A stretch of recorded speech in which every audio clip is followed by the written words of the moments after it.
जय हिंद साथियों, कैसे हो। आज हम लोग स्टार्ट करने वाले हैं। जो विद्यार्थी बोर्ड एग्जाम का पेपर देकर आए हैं उनके लिए जो है आज हम लोग आंसर की सॉल्व करने वाले हैं और बेहतरीन तरीके से हर एक प्रश्न को देखेंगे जिससे आपको अपना आंसर मिलाने में कोई दिक्कत ना हो। बाकी आज जो है क्लास 12 वाले विद्यार्थियों के लिए हिंदी होने वाला है। आप लोग यहाँ पर सेट देख सकते हैं, इसको आपको मिला लेंगे। उसके बाद जो हर एक क्वेश्चन का आंसर आप लोग मिलाते हुए चलेंगे और लास्ट में आप लोग बताएंगे कि आपका स्कोर कितना रहा, आपने जो है कितना क्वेश्चन जो है सही किया है। बाकी चलिए जो हम लोग स्टार्ट करते हैं क्वेश्चन नंबर 1 से। अगर आपको आंसर आएगा तो आप लोग हर एक प्रश्न का आंसर बताते रहेंगे। तो यहाँ पर आपके सामने आएगा, सबसे पहले देख लीजिए। इसमें जो है आपको टाइमिंग दिया जाएगा कितने मिनट के लिए, यानी कि आपको 3 घंटे का समय मिला था, 3 घंटा 15 मिनट, जिसमें आपको पूरा पेपर सॉल्व करना था। पूर्णांक जो है आपका पूरा 100 नंबर का था, यानी कि 100 में से 100 आप लोग करके ही आएंगे, कोई दिक्कत नहीं। बाकी चलिए लोग हम लोग जो है अपना आंसर मिला लेते हैं, जिससे आपको आपको पता चल जाएगा कि कौन सा आंसर सही था। तो यहाँ पर आप लोग देखेंगे क्वेश्चन नंबर 1 जो है आपके सामने आ चुका है और बताएंगे आप लोग क्वेश्चन नंबर 1 का जो है सही आंसर क्या होगा। तो यहाँ पर आप लोग देखेंगे लिखा गया है, निम्नलिखित में से कौन सी रचना जो है हिंदी गद्य की प्रारंभिक रचनाओं में गिनी जाती है। तो ऑप्शन यहाँ पर सी हो जाएगा। उक्त व्यक्ति प्राकरण जो है बिल्कुल सही आंसर है, यानी कि आंसर जो हो जाएगा आपका सी यहाँ पर बिल्कुल सही आंसर है। तो ऐसे आप लोग हर एक प्रश्न का आंसर मिला लेंगे जिससे आपको पता चल जाए आपने कितना क्वेश्चन जो है सही किया है। बाकी अगला प्रश्न देखिए, क्वेश्चन नंबर जो है आ चुका आपके सामने, बताएंगे इसका जो है कौन सा सही आंसर है। तो यहाँ पर आप लोग देखेंगे, हिंदी प्रदीप नामक मासिक पत्र किस साहित्यकार द्वारा निकाला जाता था, बताएंगे आप लोग जो है। तो यहाँ पर हो जाएगा बाल कृष्ण भट्ट द्वारा, यानी कि आंसर जो हो जाएगा आपका बी हो जाएगा बिल्कुल सही आंसर। तो इसको भी अपना आंसर आप लोग मिला लेंगे। बाकी अगला प्रश्न देखते हैं क्या है अगला प्रश्न। तो अगला प्रश्न आपके सामने आएगा क्वेश्चन नंबर घा, और बताएंगे आप लोग क्वेश्चन नंबर घा का जो है सही आंसर क्या है, गा है। बताएंगे आप यहाँ पे लिखा गया है कमल का सिपाही के लेखक हैं, बताएंगे आप लोग कमल के सिपाही के लेखक कौन है। तो बिल्कुल आप लोग बता सकते हैं अमृत राय है। क्या है, अमृत राय जो है बिल्कुल सही हो जाएंगे, यानी कि आंसर सी हो जाएगा सही आंसर। बहुत से विद्यार्थी यहां पर आंसर ए कर सकते हैं जो कि गलत हो जाएगा। बाकी अगला प्रश्न देखते हैं, बताएंगे आप लोग अगले प्रश्न का जो है सही आंसर क्या होगा। तो अगला प्रश्न भी आपके सामने आ चुका है, इसका आंसर देख करके आप लोग बताएंगे इसका जो है कौन सा सही आंसर है। शेखर एक जीवनी एक रचना की विधा किस विधा पर आधारित है, ही कहा गया। तो कहानी पर तो नहीं है प्यारे बच्चे, ना तो जीवनी पर है, कहाँ पर है, उपन्यास हो जाएगा। बहुत से विद्यार्थी यहाँ पर जीवनी देखेंगे और जीवनी लगाकर चलाएंगे, कहेंगे हमारा सही है, लेकिन गलत हो जाएगा आपका आंसर। यहाँ पर जो आंसर सही है उपन्यास जो है, उपन्यास जो है बिल्कुल सही आंसर है, यानी कि आंसर जो हो जाएगा बी आपका हो जाएगा सही आंसर। अब अगला प्रश्न देखिए, बताइए अगले प्रश्न का कौन सा होगा सही आंसर। तो अगला प्रश्न जो है आपके सामने आ चुका है, क्वेश्चन नंबर देखेंगे यहाँ पर है और बताएंगे इसका क्या हो जाएगा सही आंसर। निम्नलिखित में से ललित निबंधकार हैं, बताएंगे ललित निबंधकार कौन है। रामचंद्र शुक्ल है, बिल्कुल नहीं है। सदापुर सिंह भी नहीं है। कुबेर नाथ राय है, कौन है, कुबेर नाथ राय हो जाएंगे बिल्कुल सही आंसर, यानी कि आंसर जो हो जाएगा आपका क्या हो जाएगा, आंसर सी हो जाएगा बिल्कुल सही आंसर। अगला प्रश्न देखते हैं क्या है अगला प्रश्न, बताएंगे आप लोग अगले प्रश्न का सही आंसर क्या होगा। तो यहाँ पर अगर आप लोग देखते हैं क्वेश्चन नंबर का आ चुके, यहाँ पर देखेंगे फिर से, प्रगतिशील लेखक संघ की स्थापना कब हुई, बताएंगे आप लोग कब हुई। तो 1936 में हुई थी। कब हुई थी, 1936 में, यानी कि आंसर बी हो जाएगा सही आंसर। आप लोग हर एक प्रश्न का आंसर मिला लेंगे और लास्ट में बताएंगे कि आपका जो है स्कोर कितना जा सकता है, आपने जो है कितना नंबर सही किया है, कितना नंबर आपको मिल सकता है, ये आप लोग जो है कमेंट बॉक्स में अवश्य बताएंगे। बाकी अगर मान लीजिए आपके पास अगर दूसरा सेट है तो आप लोग कमेंट बॉक्स में कह देंगे तो आपको वो भी सॉल्व करा दिया जाएगा, कोई दिक्कत नहीं। देखिए अगला प्रश्न आपके सामने आएगा। अगला प्रश्न देखिए यहाँ पर खा आ चुका, फिर से बताएंगे इसका सही आंसर क्या होगा। आप लोग अपना क्वेश्चन का आंसर बनाते रहेंगे, ठीक है। तो यहाँ पर देखिए लिखा गया महादेवी वर्मा की रचना है। महादेवी वर्मा की रचना क्या है बताइए। धूप के धान तो नहीं है प्यारे बच्चे, पल्लो भी नहीं है, संध्या गीत हो जाएगा बिल्कुल सही आंसर। ये महादेवी वर्मा की रचना है, यानी कि आंसर हो जाएगा आपका सी सही आंसर। तो ऐसे आप लोग हर एक प्रश्न का आंसर आपको मिलाना है। बाकी अगला प्रश्न देखते हैं क्या है अगला प्रश्न, यहाँ पर आ चुका क्या है अगला प्रश्न, गा है, यहाँ पर कह रहा है अष्टछाप में कवि नहीं है, कौन जो अष्टछाप के कवि नहीं है। नंददास तो बिल्कुल है, सत्य स्वामी भी हैं, सूरदास भी हैं, यानी कि यहाँ पर हो जाएगा भिखारी दास, कौन जाएंगे, भिखारी दास बिल्कुल सही आंसर है, यानी कि आंसर यहाँ पर भी हो जाएगा सी सही आंसर। तो ऐसे आपको हर एक प्रश्न का आंसर बनाना है। तो यहाँ पर देखिए अष्टछाप के कभी नहीं है पूछा गया बच्चे, तो यहाँ भिखारी दास होगा बिल्कुल सही आंसर, ठीक है। अगला प्रश्न देखते हैं क्या है अगला प्रश्न। अगला प्रश्न आपके सामने आएगा, यहाँ पर आ चुका आपके सामने, बताएंगे इसका कौन सा जो है सही आंसर है। तो यहाँ पर घा लिखा गया, इसमें जो है तार सप्तक के प्रवर्तक कौन है पूछा गया है। निराला तो बिल्कुल नहीं है, दिनकर भी नहीं है, पंत भी नहीं है, आज्ञा जी हो जाएंगे बिल्कुल सही आंसर, यानी कि आंसर हो जाएगा आपका डी सही आंसर। बाकी अगला प्रश्न देखते हैं, अगला प्रश्न क्या है। तो अगला प्रश्न आपके सामने आ चुका है, यहाँ पर देखेंगे अंगा बताएंगे इसका जो है कौन सा सही आंसर है। सूफी महाकाव्य के कवि हैं जो है सूफी जो है सूफी काव्य धारा के कवि कौन है बताएंगे। रसखान है नहीं है, रहीम भी नहीं है, नानक भी नहीं है, जैसी हो जाएंगे बिल्कुल सही आंसर मलिक मोहम्मद जैसी, यानी कि आंसर जो हो जाएगा आपका सी हो जाएगा बिल्कुल सही आंसर। अब अगला प्रश्न देखते हैं क्या है, अगला प्रश्न बताएंगे। अगला प्रश्न तो यहाँ पर देखिए आ चुका आपके सामने एक गद्यांश, और इस गद्यांश को आपको पढ़ना है और जो है अपना आंसर देना है। ये 10 नंबर का प्रश्न है प्यारे बच्चे, यहाँ पर देखेंगे तो 10 नंबर का जो है प्रश्न है। तो यहाँ पर दिए गए गद्यांश पर आधारित निम्नलिखित प्रश्नों का जो है उत्तर आपको देना है, यानी कि 5 प्रश्न दिए गए, पांचों प्रश्न को आप लोग करेंगे तो 2-2 नंबर आपको मिलेगा। तो मान लीजिए इसको आपको नहीं आता है, इसको आपको नहीं, तो आप लोग एक कर देंगे तो बिल्कुल आपको जो है 10 नंबर मिल जाएगा, लेकिन दोनों में से आपको एक ही करना है, ठीक है। यहाँ पर चाहे एक गद्यांश करिए चाहे इसको करिए। तो यहाँ पर लिखेंगे तो इसका है राष्ट्र का स्वरूप है किसका है, वासुदेव शरण अग्रवाल जी का है ना, बिल्कुल जो है राष्ट्र का स्वरूप जो गद्यांश लिया गया है वासुदेव शरण अग्रवाल जी का। तो इसको आप लोग देख लेंगे और कर लेंगे, बिल्कुल किए होंगे, कोई दिक्कत नहीं होगी। बाकी अगला प्रश्न देखते हैं क्या है, क्वेश्चन नंबर 4, और ये भी 10 नंबर का है। क्या कितना नंबर का, 10 नंबर का है बच्चे, 10 नंबर का। देखिए क्वेश्चन नंबर 4 जो है 10 नंबर का, ये भी आपको करना ही है, यानी कि देखिए पद्यांश, यानी कि अभी तक गद्यांश चला था ना, अब पद्यांश है, पद्यांश से भी 10 नंबर के प्रश्न पूछे गए हैं। तो इसको भी आप लोग आसानी से करे होंगे, लिखेंगे तो बिल्कुल आपको नंबर मिलेगा, कोई दिक्कत नहीं है।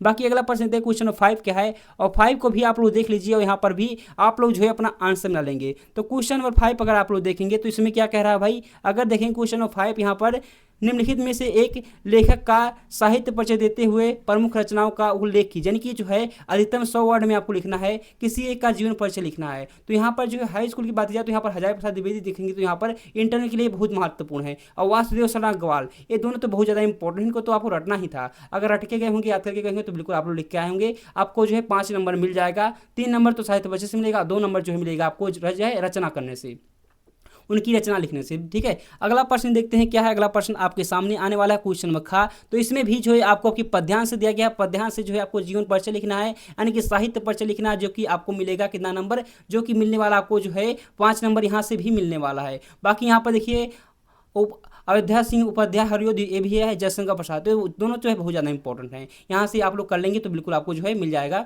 कोई दिक्कत नहीं है। बाकी यहाँ पर देखेंगे तो यहाँ पर क्वेश्चन नंबर 6 है, खून की रिश्ता अथवा पंचलाइट कहानी का जो है सारांश आपको लिखना है, अधिकतम जो है 80 वर्ड में आपको लिखना है। तो भी अगर आप लोग पढ़े होंगे तो बिल्कुल यहाँ पर भी राइटिंग से लिखेंगे तभी आपको जो है 5 नंबर मिलेगा, और जो है 4 या मिल जाएगा या 3 मिल जाएगा। अगर राइटिंग से लिखेंगे तो आपको 5 में से 5 मिलेगा। बाकी अगला प्रश्न देखते हैं क्या, अगला प्रश्न जो है आपके सामने है क्वेश्चन नंबर 7 है, यहाँ से जो है खंड काव्य के आधार पर आपको जो है क्या लिखना है, काव्य खंड काव्य लिखना, नहीं कि देखेंगे तो यहाँ पर जो भी चलता है, जैसे कि मुक्ति दूत, हमारे यहाँ तो मुक्ति दूत चलता है, तो आप मुक्ति दूत लिख देंगे तो आपको बिल्कुल अच्छा खासा नंबर मिल जाएगा।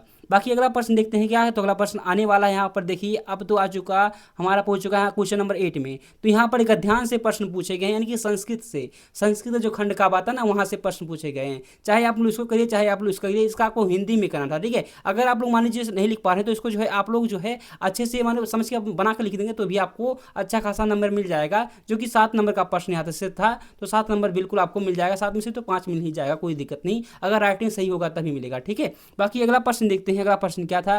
तो अगला प्रश्न आएगा आपके सामने क्वेश्चन नंबर यहाँ पर देखेंगे खा है, उसी 5 का खा है ना, 8 नंबर का खा है। तो यहाँ पर देखेंगे दिए गए श्लोकों में से एक का संदर्भ सहित हिंदी में अनुवाद करना, नहीं ठीक है, यहाँ इसका जो है संदर्भ सहित लिखना, हिंदी में जो है अनुवाद करना है। बाकी आप लोग कर लिए होंगे। बाकी अगला प्रश्न देखते हैं क्या, क्वेश्चन नंबर यहाँ पर 9 है, 9 में से आपको 2 ही करना है, ठीक है, 9 में से जो है आपको 2 ही करना है। तो यहाँ पर देखिए निम्नलिखित मुहावरों में से एक का अर्थ लिखकर वाक्य प्रयोग, नहीं कि एक का ही अर्थ लिखना, ठीक है, इन चारों में से केवल आपको एक ही का ही लिखना है, ठीक है। चाहे आप लोग लिख सकते हैं अपना मुंह मियाँ मिट्टू करना, नहीं कि अपनी बड़ोगी सुर करना, ठीक है। यहाँ लिख सकते हैं 9 2 11 ना भाग जाना, तो बहुत ज़्यादा इंपॉर्टेंट है भी, और आप लोग लिख सकते हैं 9 2 11 ना भाग जाना, इसका मुहावरे का अर्थ होता है, ठीक है। अब बनाकर आप लोग लिख देंगे, ठीक है, कोई दिक्कत नहीं है। बाकी देखिए अगला प्रश्न जो है क्वेश्चन नंबर 10 का है, यहाँ से क्या पूछा गया भाई, यहाँ पर देखेंगे तो यहाँ पर आप लोग देखेंगे तो क्या पूछा गया है, क्वेश्चन नंबर 10 का जो है यहाँ पर पूछा गया है अविराम अभिराम। तो अविराम मतलब होता है बिना रुके नहीं लगातार, यानी सुंदर हो जाएगा, यानी कि आंसर हो जाएगा बी, बिना रुके और लगातार हो जाएगा, यानी कि सुंदर हो जाएगा। क्या हो जाएगा, देखिए अविराम मतलब होता है बिना रुके, और अभिराम मतलब होता है सुंदर होता है, यानी कि देखेंगे तो ऑप्शन आपका बी हो जाएगा, बिल्कुल सही आंसर। ऐसे अगला प्रश्न देखते हैं क्या है। तो अगला प्रश्न आपके सामने वाला है, यह है सेकंड है उसका। तो बिहक लिखा गया और बिहंग लिखा गया है। तो बिहक मतलब होता है पक्षी और बिहंग मतलब होता है आकाश, यानी कि आंसर हो जाएगा आपका सी सही आंसर। तो कोई दिक्कत थोड़ी ना, सी हो जाएगा बिल्कुल सही आंसर। यहाँ पर बच्चे कन्फ्यूजन होंगे, चाहे बी होगा चाहे सी होगा, ऐसे करेंगे ना, लेकिन यहाँ पर जो आंसर सही है सी सही है। बाकी अगला प्रश्न देखते हैं, क्या अगला प्रश्न आएगा। क्वेश्चन नंबर खा है। तो यहाँ पर आपको क्या करना था, यहाँ पर देखेंगे खा नंबर में निम्नलिखित शब्दों में से एक शब्द के दो अर्थ लिखना है, ठीक है। एक ही शब्द का अर्थ लिखना, जैसे कनक, तो कनक मतलब होता है सोना होता है, कनक मतलब धतूरा होता है, तो लिख सकते हैं। ये अंबर मतलब आसमान होता है, अंबर में आकाश होता है, इसको लिख सकते थे। या जल मतलब होता है कमल होता है ना, जल में बादल होता है, बादल होता है, मेघ लिख सकते हैं, दो लिख सकते हैं, ठीक है। इनको ऐसे आप लोग लिख देंगे। बाकी आपको जो है 2 नंबर का ना 2 नंबर मिल जाएगा। बाकी अगला प्रश्न देखते हैं क्या है अगला प्रश्न। अगला प्रश्न आपके सामने आने वाला है गा। तो गा में क्या पूछा गया है, तो यहाँ पर देखिए क्या पूछा गया है, बिना वेतन के काम करने वाला क्या कहलाता है।